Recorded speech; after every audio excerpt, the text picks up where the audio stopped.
a month ago, just giving us this nice lecture for the master students. And I really appreciate that you accepted the invitation to tell us about your more recent research. So whenever you're ready, please. Thank you. I actually should have updated the LinkedIn page, which I barely use because now I have a joint position between the Max Planck in Dresden and the Venustian International Physics Center. Oh, that's right. But it's been very, very recent. So thank you for the introduction and inviting me to give this seminar. I'm very sad I cannot be in Madrid because it's one of my favorite cities, but I hope you will invite me in person in the future. And what I'm gonna talk about is about the recent developments based on a formalism that we developed several years ago, which is called topological quantum chemistry, which is a very efficient method to identify topological phases in band theory, let's say, but band theory applied to any system that accepts a block representation. In particular, I will use it to identify topological phases in materials, and I will tell you about the new phases that we discovered using this method. And then the beyond stands for the fact that we also are trying to introduce correlations in the formalism to identify topological correlated phases. Okay, so I already said basically the outline of the talk. First, I'm going to give an introduction to topology in band theory because I'm not sure if everyone is familiar with topology. So I usually use 5 slides to just get you on track. Then I will explain topological quantum chemistry and how we used it to build the topological materials database. And at the end, I'm going to talk about correlations first. Topological phases in magnetic materials, and then a very recent development in topological Hamiltonians. So topological phases are quite recent in condensed matter physics. Before, it was believed that the way to classify matter to classify quantum materials was by just looking at the symmetry breaking. You break a symmetry, it acquires an expectation value that can be observable, so you can distinguish 2 phases in condensed matter by this observable.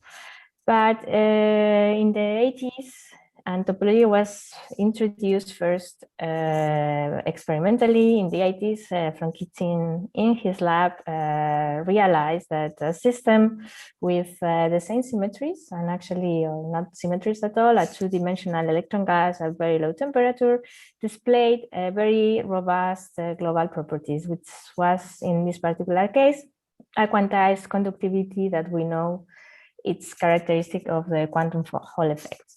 And this conductivity was independent on some macroscopic features such as the size and disorder, and it was very robust. And the reason why it was very robust is because it was protected by a topological order. So after the discovery of the quantum Hall effect,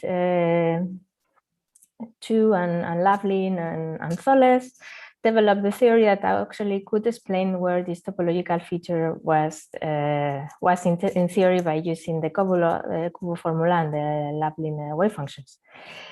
And for many years, it was believed that these topological orders existed only in the Hall effects in the presence of a magnetic field till 2005, where Kane and Melle realized that in the presence of spin-orbit coupling and with time reversal symmetry preserved, like if we had 2 quantum Hall effects, one on top of the other one, we could see, we could observe, or we could realize a topological order in materials in the absence of a magnetic field, and that these materials, these topological features were also independent of the temperature. These robust electronic channels could exist also at any temperature. These 2 effects were explained by the single particle picture and band theory, but there are also other effects that are related with correlations in topology, where bands don't even exist, such as the spin liquids and the Haldane chain. And all of them display fascinating features, like, as I said, for the quantum Hall effects, we have quantized conductance, but for the others, we can have fractionalization, anionic quasiparticles. And in principle, these topological phases, such spin liquids and the fractional quantum Hall effect are the are the ideal platforms to get finally a universal quantum computer. So these topological phases are very interesting and can have many applications in technology. Okay, but let's go talk a bit about topology in the next 3 slides for someone who has never heard of it. So why we use the word topology to describe the system.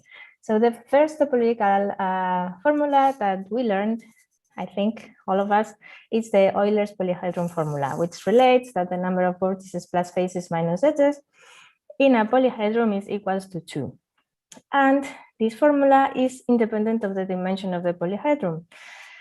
And this 2 that we have here is a topological invariant because it's constant and it defines the connectivity of some geometries, which are the polyhedron, because topology is about how objects are connected in closed surfaces.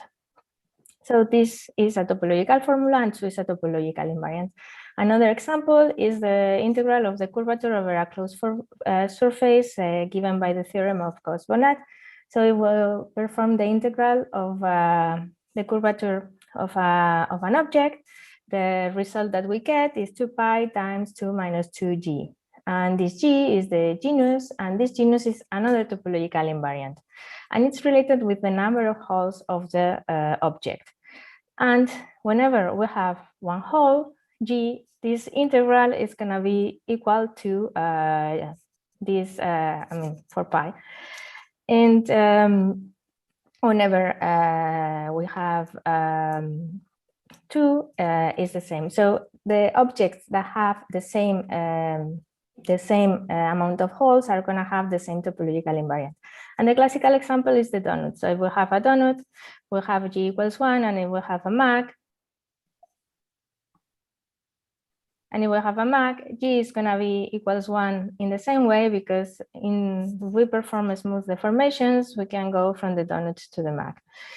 In objects, we call smooth deformation or elastic deformations, but when we are dealing with Hamiltonians, these smooth deformations are called adiabatic connections. So 2 Hamiltonians will display the same topology or will be described by the same topology if they are adiabatically connected.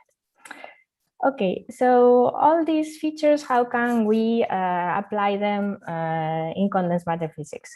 So in condensed matter physics, what we do is describe a Hamiltonian, calculate the ground state, the eigenvalues, eigenvectors, and from there we can move to calculate electronic properties. However, if we want to work in real space, we are very limited because we have many hopings in between the different sides. Therefore, we have many of diagonal elements. And we are also limited by the size because, of course, we cannot solve any system that has a very large amount of atoms. So the solution came from Felix Bloch in 1929 when he realized that whenever we have translation in our system, we can Fourier transform our system to reciprocal space as a function of the vector momentum, which is a good quantum number, and calculate our eigenvalues and eigenvectors as a function of this momentum. And he realized that all the properties of our system are contained in what we call the Brillouin zone, which is in the end a surface or a volume that has boundaries. And within this volume or surface, we have some points that are more symmetric than other ones. And he realized that in these high symmetric points, we get energy degeneracies that actually split when we go along other lines that are less symmetric, and then they connect again. So we see here, as we saw in the Euler polyhedron formula, that we have connectivity. And we have connectivity within a zone that is actually closed. So the way we can apply topology to materials is by closing the bands. So if, for example, we are in one dimension, we will have a band structure that goes from 0 to 2 pi, but we can close it in a circle, and we can map this circle to a space where we have a connected band, and we can apply now the topological formulas that I introduced before. And if we are in 2D we close, we'll have a plane, so we close it as a cylinder, then we close it again, and eventually we'll have a torus, and we can map this torus to a parameter space and apply topology again. So we can define the brilliant zone as a closed manifold that actually allow us to apply topological formulas. So now we know how to look for these closed loops that or connected loops that we need for topology, but the way to calculate it is also performing an integral. And this integral is basically the same as the Gauss-Bonnet formula, but we integrate over the Berry curvature, which is a geometrical phase that the electron acquires. And we can prove that this Berry phase is actually related to the displacement of the charge that happens in the atomic site, and it's called they are called the displacement of the Vanier center of the Wilson loops, and basically performing this integral where um and un are the block wave functions. Okay, so this way of calculating the topology in condensed matter physics is general, and it always gives us whether you have topology or not, but it's very inefficient, and it's quiet computing. It costs computationally quite a bit. So the first step in looking for materials was given by Kane and Millet. So they realized that whenever you have two phases, imagine a topological phase and a trivial phase, in order to go from one to the other one, because they are not diabatically connected, we need to close a gap, because whenever we close a gap, a phase transition happens. And they realized that this gap can only close at high symmetry points. So one way of actually diagnosing topology was by looking on whether the eigenvalues at this high symmetry point here, the product was odd or even, because if it's even, it somehow reproduces the natural behavior of a material, I don't know. But if it's odd, it means that there has been a phase transition and inversion of the bands. So we can calculate whether we have topology or not by looking at the Pfaffian of the product of the eigenvalues at the high symmetry points using this formula. So this was way more efficient, because in 2 dimensions we have 4 high symmetry points and maximum, and in 3 dimensions 8. So one way of looking at topological materials, looking for topological material, was by performing these calculations of the product of the eigenvalues at the high symmetry points, which is basically this formula here, where K and these are the block wave function, and alpha and beta stand for the spin. And as a consequence, of course, whenever we have a topological phase facing a non-topological phase, as I told you before, a gap phase transition needs to happen. So there will be a region where the gap is going to close. And when this gap is closed is where we found these very interesting surface states of topological materials. I just wanted to mention that this is the way of looking for topological materials using protected by time traversal symmetry, but there was already developed the periodic table of topological materials and superconductors based on these anti-unitary symmetries at the time traversal, particle Hall, and chiral symmetry. That was firstly introduced by Atlan and Zimbauer, but then it was also Schneider and Kitaev who play a very important role in performing this classification. And actually, the topological insulators I just introduced, the C2 protected by time traversal symmetry are here, and they also exist in 3 dimensions. But well, here is a very nice classification of the topological phases that one can find in terms of these anti-unitary symmetries. Okay, so with this theoretical development, finally in 2006, the first 2D TI was predicted and then proved experimentally that actually was a TI because they could measure these edge states that happen because of the Volk-Bandari correspondence. And then the 3D TIs were predicted by Qin and Liang Fu. Also protected by time traversal symmetry, that are the bismuth selenide, bismuth telluride, and bismuth. But in 2011, something very important happened, and is that symmetries that were not considered at all to protect any topological phase, that are the crystalline symmetries, were introduced by Liang Fu, and he proved that actually mirror symmetry in a material could protect surface states. And this started a new revolution in what is related to condensed matter physics and topology, because it was all of a sudden realized that the actually arrangement of atoms in a lattice played a very important role when it comes down to find topological phases. So in 2011, as I said, the mirror chain insulators were introduced, and the Weil and Dirac semi-metals that are either protected by time traversal symmetry or crystalline symmetries, and the type 2 Weil, the high order nodal points, the nodal line, and eventually the high order TIs. And also the non-symmetric topological insulators. And each of them, or many of the phases, were protected by a different crystalline symmetry. So there was several questions that needed to be understood. Despite all the discovery, there was no cohesion in the discoveries, right? So on one hand, there were very few materials that were predicted by theory and proved experimentally. One of the advantages of topological phases in condensed matter physics is that they can be proved to exist or not exist quite fast, because you predict it in a crystal, and then experimentalists have to grow the crystal and measure it. But we don't need, like, go to the CERN and activate the CERN, or this type of things that happen with the vials out of any crystal. Well, anyway, so there were very few materials of the order of 200 in the, for example, the inorganic crystal structure database that has 200,000 materials.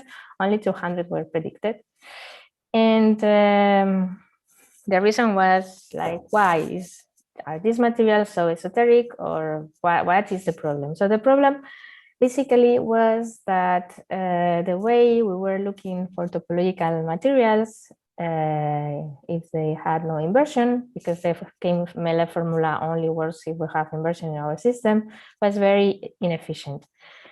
And the way of looking for them was by actually looking for global backups, strong spinor recoupling, and then performing these very expensive computing calculations.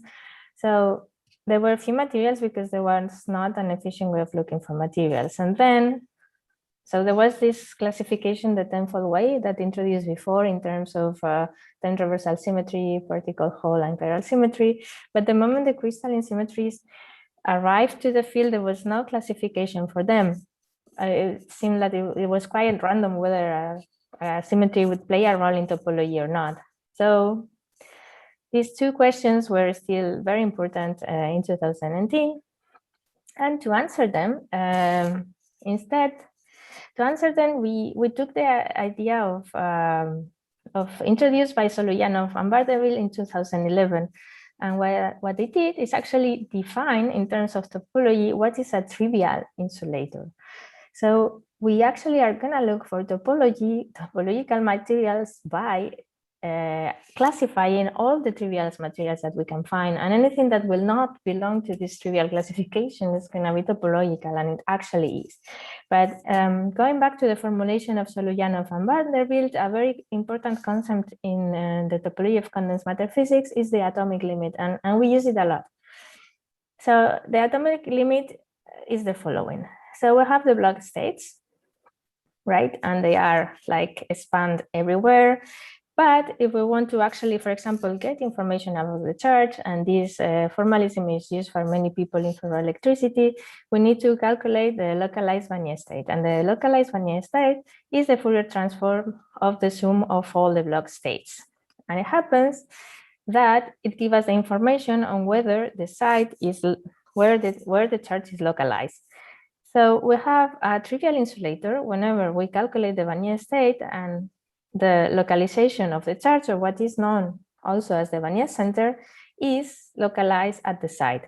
So whenever our Vannier center is localized at the atomic site, what happens is that we have a trivial insulator.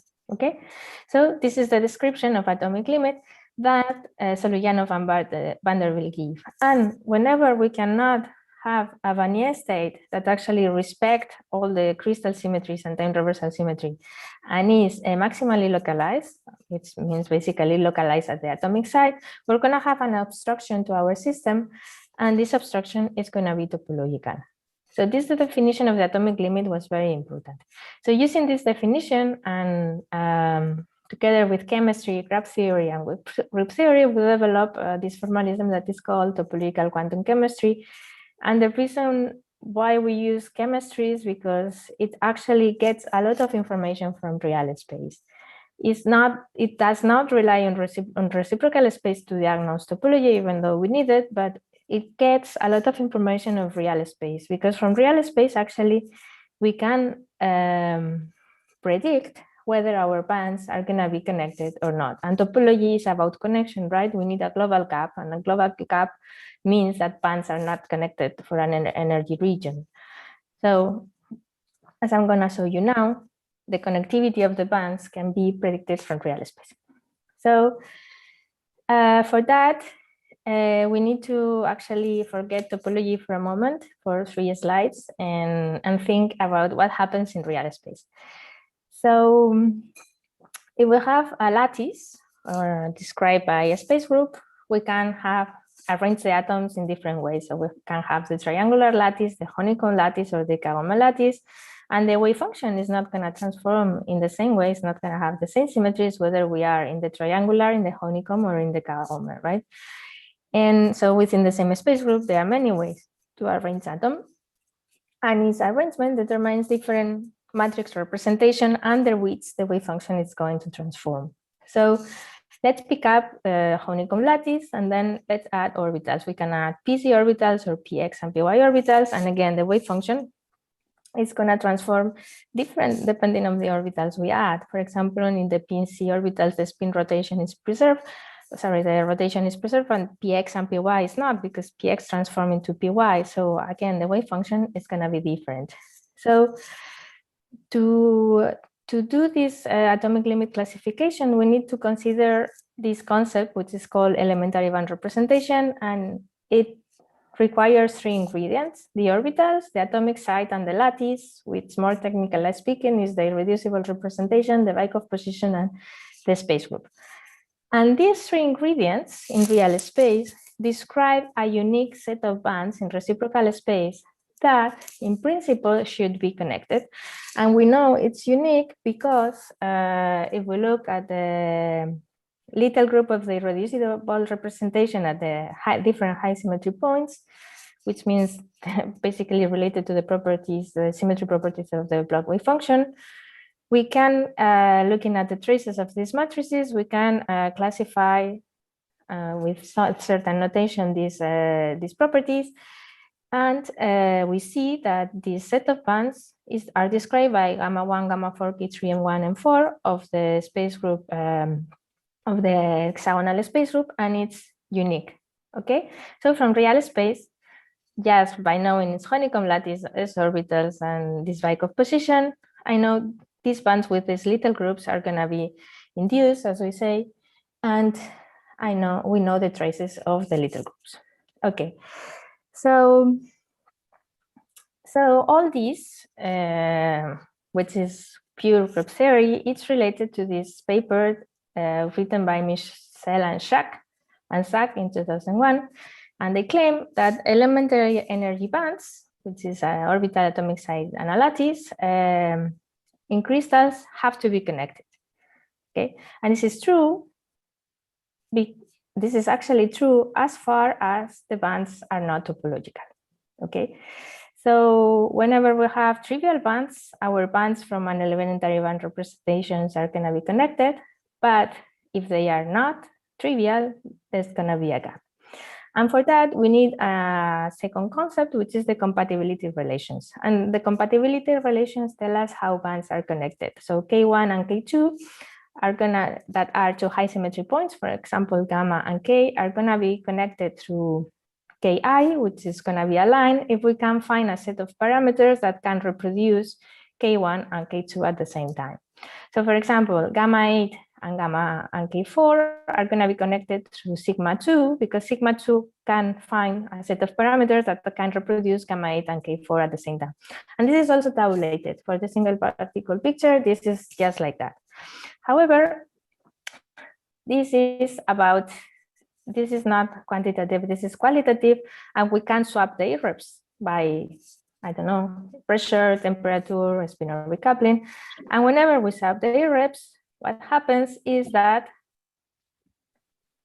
we can get a gap. And when we get this gap, it happens that this gap is topological. Why? Because what we found out is that an elementary band representation is nothing but the atomic limit introduced by Vanderbilt and Soloyanov, and we can prove it in terms of Vergniory. So whenever these bands are not connected, it means that we don't have an elementary band representation in real space, and this gap needs to be topological.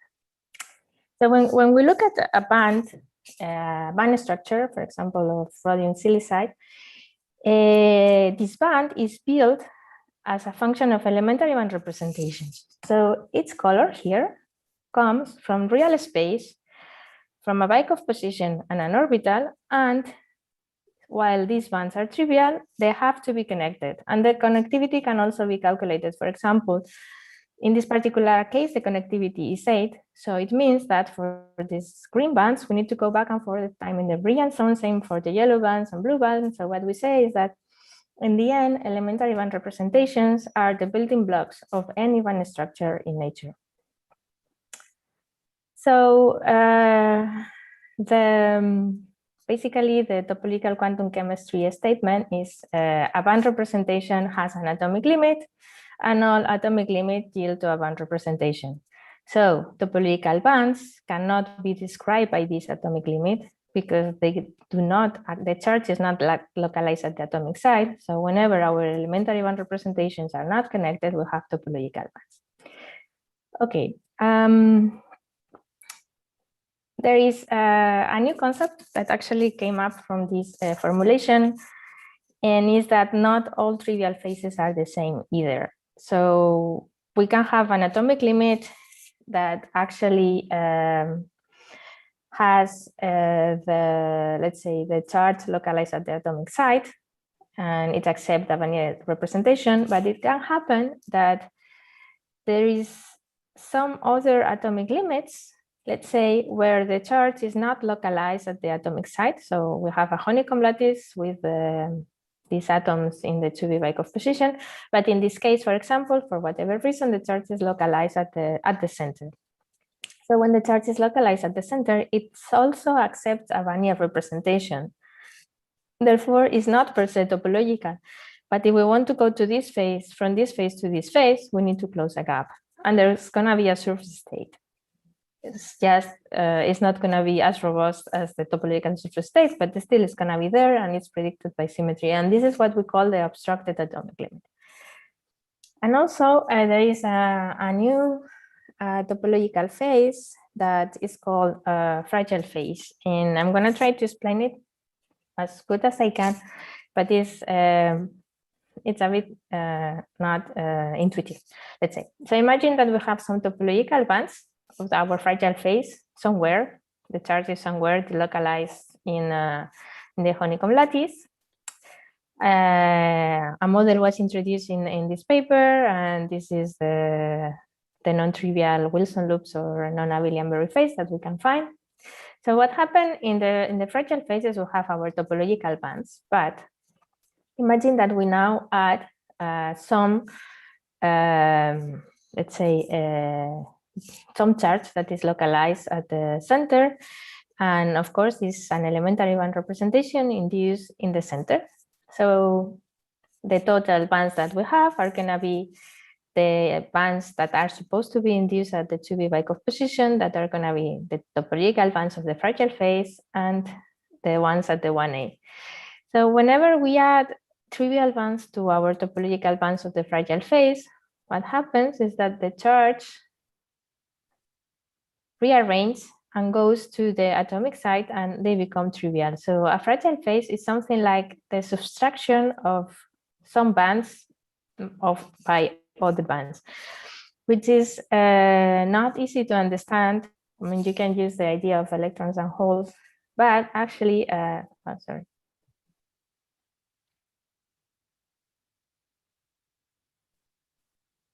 They are called fragile because whenever we add trivial bands to other topological bands, they trivialize. So now the way we are going to diagnose topology is not by calculating the very phase in every surface of the Euclidean zone, but what we need only is for the bands that are allowed around the Fermi level, because we are interested in principle in the transport regime, we need to calculate the reducible representations at the high symmetry points, and then see, like in the case of the PC orbitals in the honeycomb lattice, if all together they form a elementary band representation or not. And if they don't, then we have topological bands. And for all the 230 space group, SP, T, and F orbitals, and the different Bykov positions that we have in a lattice, we found 10,398 atomic limits that we had tabulated and upload for public service in the Bilbao crystallographic server here, where one can find all the information about the different in the different Bykov positions and orbitals and the high symmetry points, and also in this paper. And at the beginning we said, okay, let's give this recipe, like these people can find the topological materials they want and diagnose it in a fast way. But then we thought, why don't we do it ourselves? In the end, it's a very efficient method and it's very fast. So we go to the inorganic crystal structure database of Karlsruhe that had around 200,000 experimental structures, but we wanted only the stoichiometric ones and without magnetic compounds. And well, we filtered several materials, and then we end up with I don't know, like 60,000 or something like that. And using a DFT code, in this case it was VASP, but it can be any DFT code. We developed several homemade codes to actually diagnose topology in the way that I showed you. And what we found is that in 2019, now we keep looking for more materials, but at least in 2019, we found of the order of 10,000 new topological materials in one way or another. I mean, many of them have a very small gap, and with DFT maybe it's not correct, but at least from the DFT point of view, in theoretical prediction, we found 10,000. So it's actually the thing, I mean, this is a very efficient way of looking for topological materials, and it costs of the order of half an hour max, and you only need to know what are the high symmetry points. You don't need to perform a sophisticated or complicated calculation. But we did it at the Fermi level, and as we saw, I mean, we are interested in the Fermi level because the transport regime happens at the Fermi level, as I said, but that doesn't mean there cannot be more topological bands. And actually, we can analyze all the topological gaps that we want in the energy spectrum. So we decided to do that, to analyze all the bands of all the materials we check at the Fermi level, to analyze their full energy spectrum up to 2 times the number of electrons. because many gaps can be topological. And it actually is quite interesting. For example, this bismuth magnesium 3, it was believed that it was topological at the surface, but that they have a very robust bulk resonance. And it happens that this bulk resonance is also a topological state, because the gap that we find below the Fermi level, I mean, below the band that is at the Fermi level, is also topological. And actually, it also have another topological surface state here. So it means that sometimes we might believe that a material is trivial, but some MEV above, you have a topological surface state, and this topological surface state can be useful for many things.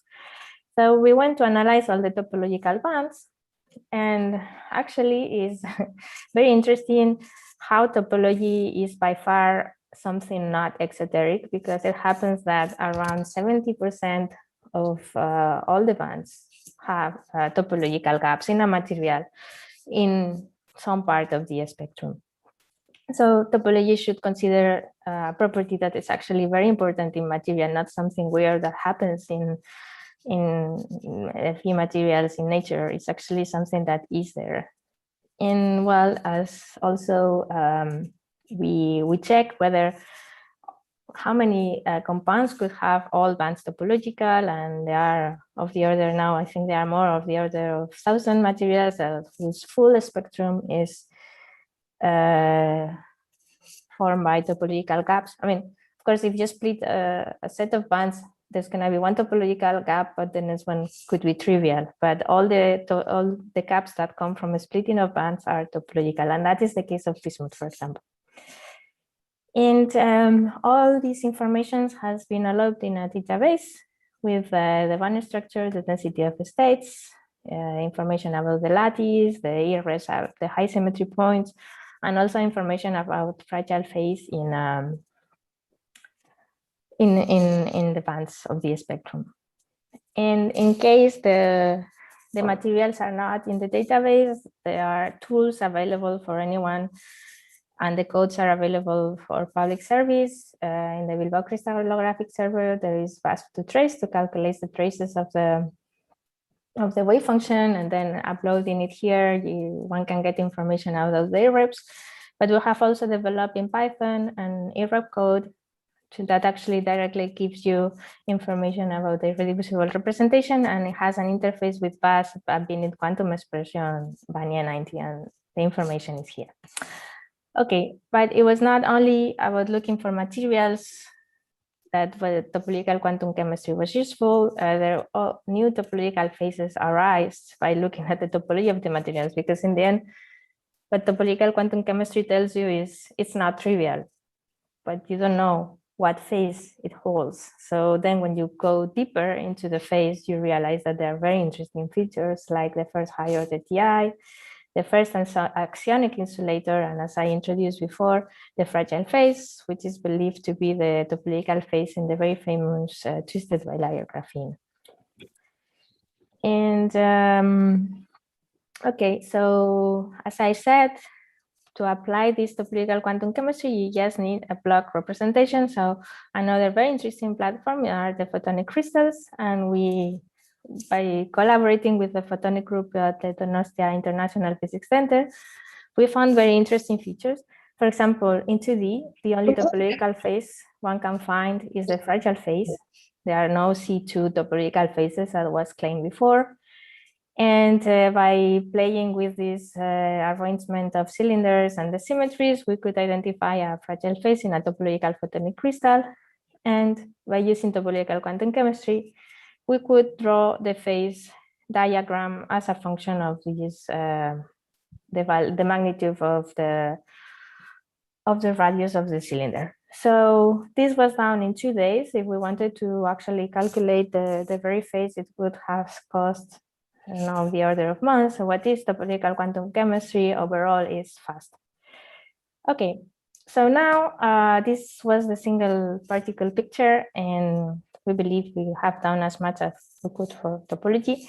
And now we want to start looking at magnetic materials, because actually once you have topological quantum chemistry, one could say, okay, it should be straightforward to go for magnetic materials. but actually it was not. It was not because first we needed the magnetic core representations that were not implemented. There were some books, but still they were not complete, and these took like 3 years to do, because when you add magnetic symmetries to lattices, you have way more possibilities than without magnetism.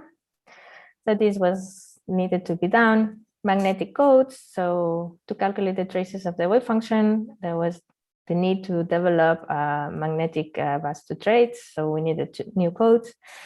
And there was also needed a magnetic classification, and this was done too. This was the first obstacle, to have the theoretical framework. Now, it's also in the Bilbao crystallographic server, of course, and you can get information in these papers. Now, second problem, it's very easy to get, well, let's say, it's possible to get, and sometimes easy, the ground state of a material without magnetism using DFT. It's very complicated to do it for magnetic material. So we needed to have a magnetic material database where the magnetic order was diagnosed with neutron scattering. And that is not easy. There are not many magnetic materials database, so we use the one of the Bilbao crystallographic server, where every magnetic structure has been checked by hand from bibliographic papers, and we believe that the experimental information input was correct. So we use the magnetic mag data of the Bilbao crystallographic server, and there are very much less materials. I mean, we compared the 200,000 of the ICSD versus the 700 that we found here. So of course, there's gonna be less materials that are topological. And then we have the problem of correlations. So we know that we need to add a Havard-U to take into account the on-site Coulomb interactions.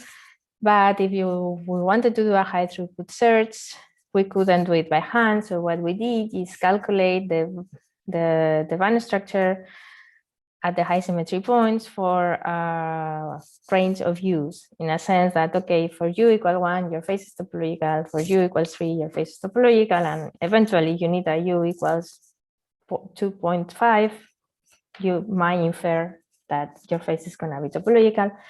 And we did, of course, a topological classification. We also have a fragile topological magnetic phase, and the same as before.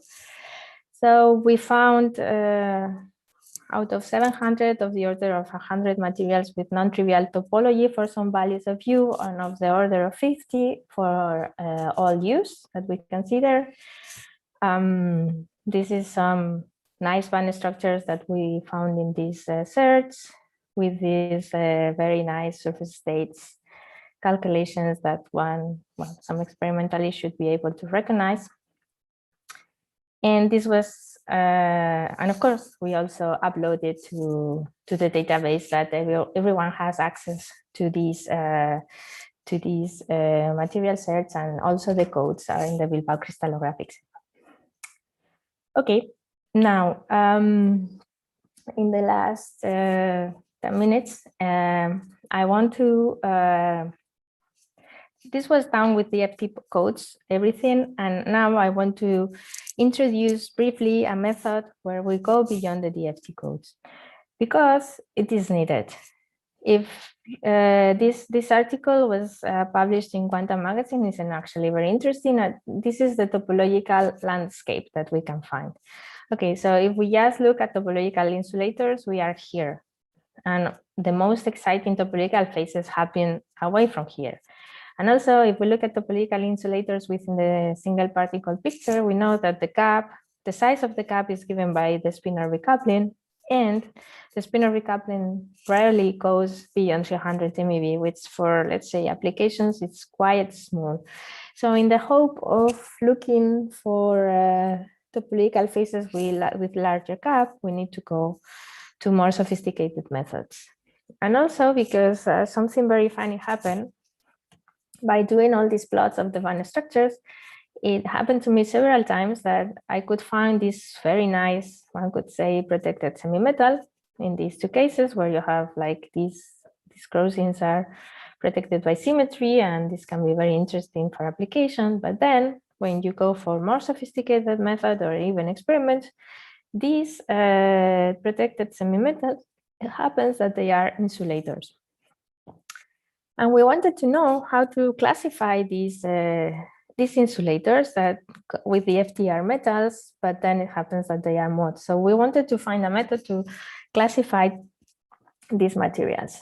And for that, we need to go beyond the single particle picture and start with many-body Hamiltonian that consider correlations in the proper way. So in this sense, we're gonna consider many-body Hamiltonian, we're gonna use the Green's function, I'm gonna introduce the topological Hamiltonian, and then applying topological quantum chemistry, we're gonna give a topological diagnosis. And this I'm gonna explain, it's work in progress, so I'm gonna explain it in a very schematic way.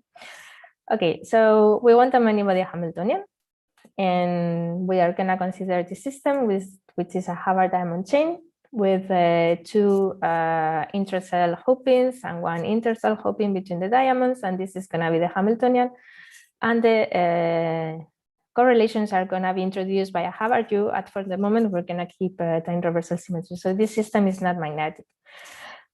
So in order to have an insight of what we expect in the phase diagram as a function of the different hoppings, which are going to dictate the topology, we draw this scheme, let's say. So if T2 is larger than T1 and T3, this reminds us to the SSH model, right? And in particular, the trivial SSH model. If T3 is larger than T2 and T1, the dominant bonding is going to be the intercell bonding, and this reminds us to the obstructed atomic limit SSH or the topological SSH. And if we consider that T1 is larger than T2 and T3, we're going to have a metal. It's going to be a very strange metal, but since we are in the half-filling regime and we have all these, let's say, all these energy levels are going to be degenerate, we'll have no choice but to have a metal with very flat bands, but still a metal. And then we draw properly the phase diagrams by using a tight binding model for U equals 0. What we find is that in this region, we have an atomic insulator as we expected. In this other region, we have an obstructed atomic limit. And in this region, we have a metal. And we are particularly interested in this metal because it reminds us to a paper that was published in 2010 by Yao and Kivelson, where they consider a square lattice. And what they saw by looking at the many-body topological invariant is that there were two phases as a function of T2 and T1 that were not adiabatically connected. So in one phase, we had a band insulator, and in the other phase, we had a mode insulator. And we believe that from this metallic phase, whenever we add correlation, we would get this mode insulator that Kivelson was actually Yao and Kivelson calculated. So for that, we used a very, let's say, exact formalism or sophisticated formalism that the emergy and variational quantum Monte Carlo in order to get the exact phase diagram. And what we got is that whenever we add correlations through U for U equals 1.1, we'll have three different phases, which is this one here, and this one here. So these correspond to the atomic limit of the non-interacting phase diagram, this one to the obstructed atomic limit, and this one here, it's actually an insulator. So it has to be a mode insulator because the metallic phase was predicted by symmetry. And using these, let's say, the formulation of the topological invariant for a many-body wave function, we could actually find an invariant that was not adiabatically connected from this part to this part, and it was not trivial. So what we actually find here for this model is a topological mode insulator. Okay. But this was done with DMRG, and DMRG and variational Monte Carlo are very expensive codes and can only be applied to 1D. So we want a method that actually eventually could be useful for materials. So for that, we're going to use the cluster perturbation theory. And cluster perturbation theory is a divide et impera strategy. So what we do is we calculate the Green's function of a cluster in an exact way, and then using a numerical approach like the Lang's algorithm, and then we embed it in a perturbation background, let's say, and we calculate the total Green's function. This method is very interesting because the self-energy is given by the delta, the Kronecker product of the self-energy of its cluster. And also we can calculate the Green's function as a function of k, so we can get the log spectrum function. So with this information, we perform a Green's function calculation. And actually what we saw is that for the region where without interaction we had a metal, but with the DMRG we had an insulator, we could reproduce the gap of the insulator. So the Green's function method was good.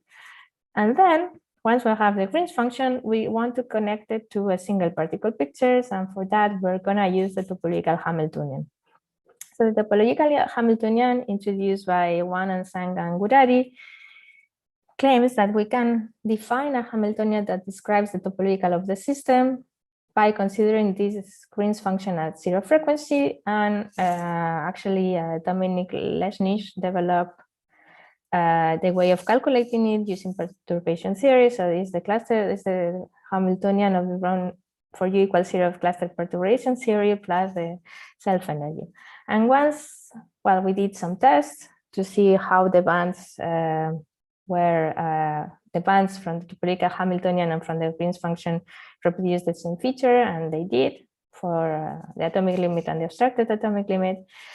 And now that we have a topological Hamiltonian, we can again apply topological quantum chemistry and do the topological diagnosis. So far, we could actually identify the atomic limit phase and the abstracted atomic limit phase. Unfortunately, we cannot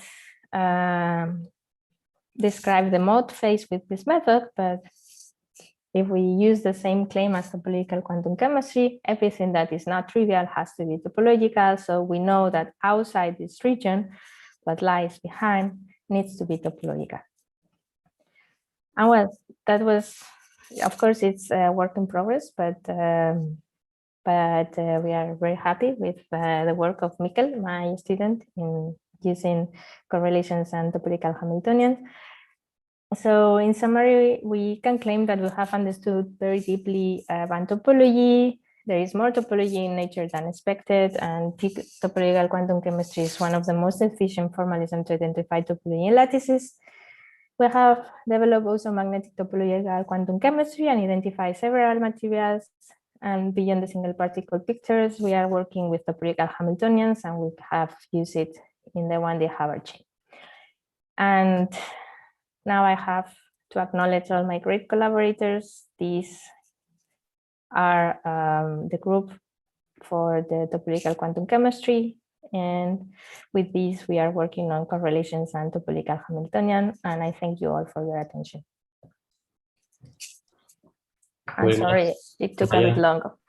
A wonderful review of a really interesting topic. I don't know if is there any questions? I believe Ivan should be able to control this thing.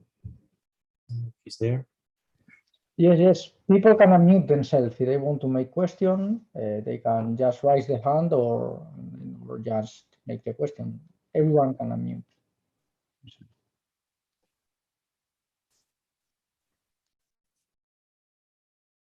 Maybe let me start with one simple one.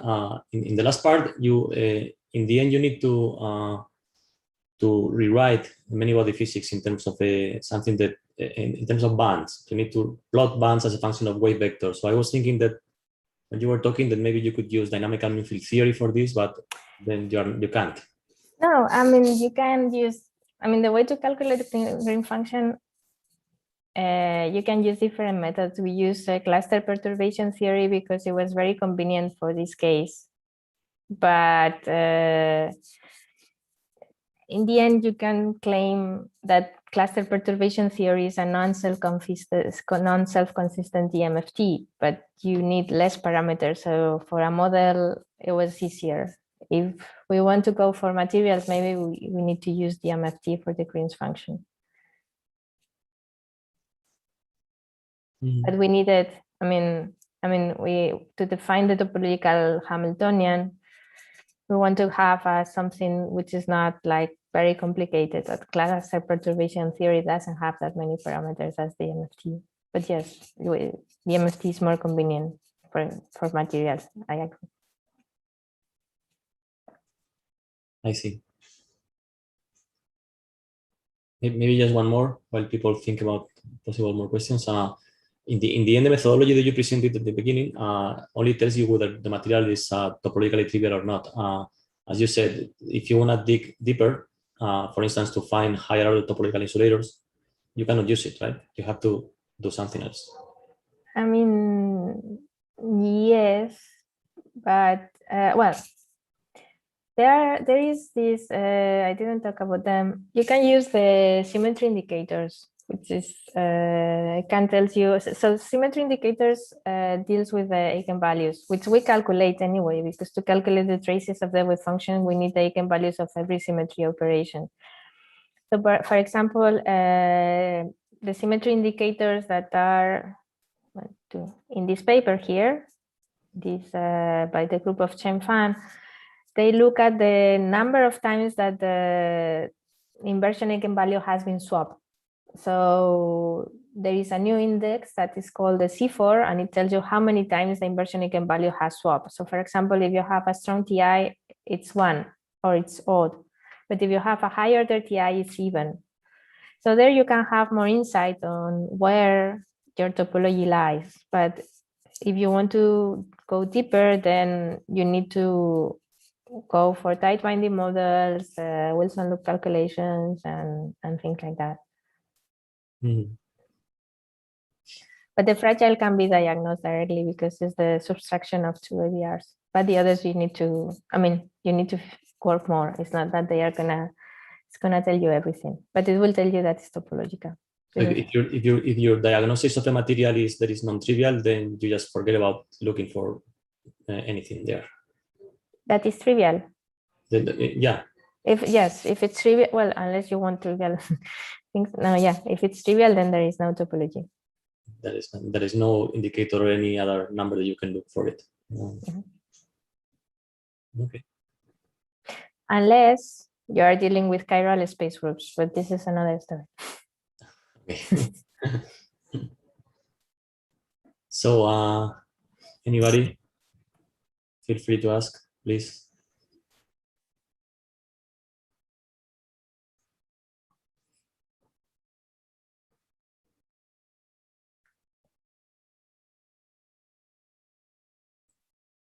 So either everything was extremely clear or or extremely complicated, really unclear. severely complicated. Okay, anyway, if anyone has a question, they can write me an email. Oh, Alberto is there. I do have a question. Alberto. Hi, can you hear me? I can hear you. Yeah. Hey, thanks for the talk. So I was not sure to make this question now, but okay, let's go ahead. So it's related to the last part of your talk about how to introduce correlations. And well, I told you this in the past, that did this approach about the correlated insulator is you need to be an insulator, right? You mean without interactions or with interactions? With interactions as a final outcome. For instance, what about if you have a system, you switch on interactions, and then you realize that it's a kind of semi-metal, for instance?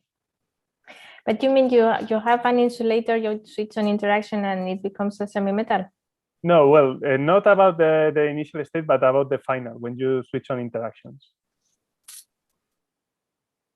Because, for instance, in this case, in this particular case, you have this. No. You have metallic phases here.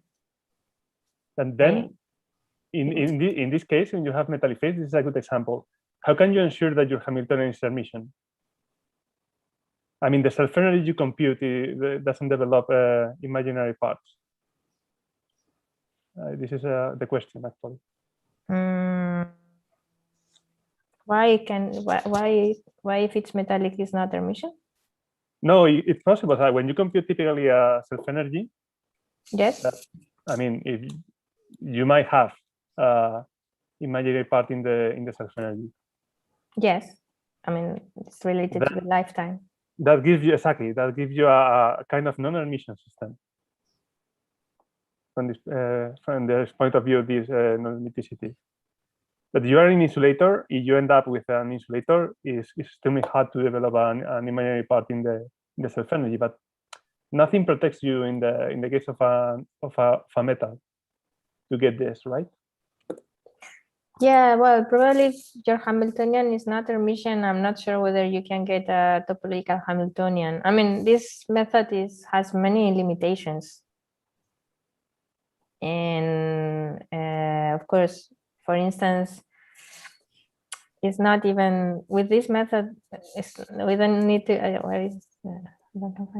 I mean, we don't need to go to metallic phases. With this method, you cannot identify a mod phase. I mean, this phase cannot be reached by the topological Hamiltonian.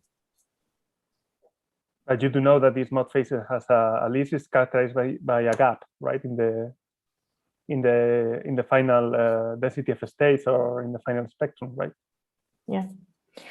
But I mean, I know, but here you also find metallic phases for different values of U. It's not always an insulator. Okay. But and also as a function of T3. So it's more complicated than the topological quantum chemistry for non-interacting phases. But so far, for me, for example, as a material scientist, if I can find a highly correlated state, surface state, because I have an obstructed atomic limit, that's already quite interesting. Going to the mod phase, I totally agree with that. Yeah. Going to a mod phase is really cannot be done with a single particle Green's function. Yeah, totally agree. Yeah, this is interesting. I just thinking the way to go beyond this. Yes, we are thinking. We are thinking on that. Good. We can discuss in secret. Okay. I'm kidding. Okay. No, yes, there are many. We can discuss this. We thought about several ways, and Mikel is working on that. But you don't even need a metal to not be able to reach. We cannot reach this with the Green's function, with a single particle Green's function. Okay, so there is a hope for the future, right? Yeah. Okay, thank you very much for the answer. Thanks to you.